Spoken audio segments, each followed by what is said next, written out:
आज की कहानी है बड़ा इमाम बाड़ा और उसकी प्रसिद्ध भूल भुलैया की। अकाल के समय में जन्मी एक आशा, ईंटों में छुपी दया, दीवारों में बसती बुद्धिमत्ता। ये केवल एक इमारत नहीं, ये अवध की शान है। 18वीं शताब्दी का समय था। अवध के नवाब आसफुद्दौला ने एक भव्य इमारत बनाने का निर्णय लिया, ऐसी जो कला, दया और स्थापत्य का अद्भुत उदाहरण बने।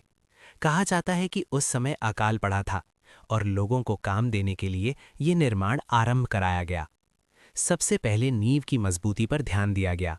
मिट्टी को परखा गया, गहराई तक खुदाई की गई। फिर ईंटों और चूने सुर्खी से ऐसी दीवारें खड़ी की गईं जो समय की मार सह सकें। उस दौर में लोहे का प्रयोग कम था, इसलिए हर भार संतुलन से जोड़ा गया। फिर शुरू हुआ असली चमत्कार, भूल भुलैया का निर्माण।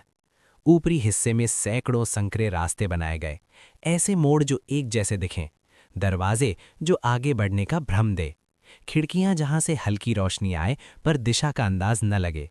कहा जाता है कि यहाँ 400 से अधिक रास्ते हैं, जिनमें से कई एक दूसरे से मिलते जुलते हैं। जहां एक फुसफुसाहट भी सफर करती है, जहां रास्ते आंखों को धोखा देते हैं। सबसे अद्भुत बात थी ध्वनि की योजना। दीवारों की बनावट ऐसी कि एक कोने में धीमी फुसफुसाहट भी दूसरे कोने तक सुनाई दे।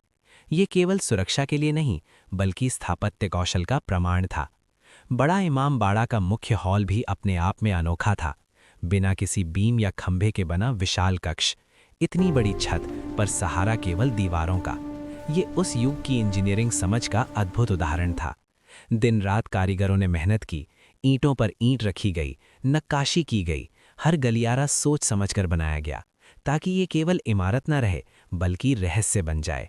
और जब निर्माण पूरा हुआ तो ये केवल धार्मिक स्थल नहीं रहा, ये बुद्धिमत्ता, संतुलन और रचनात्मकता का प्रतीक बन गया।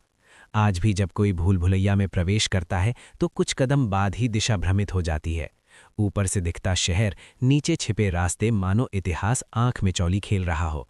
यही कारण है कि लखनऊ की भूल भुलैया केवल ईंटों का जाल नहीं, बल्कि मानव बुद्धि की गहराई और अवध की शान की जीवित पहचान है, जो हर आगंतुक को हैरान कर देती है।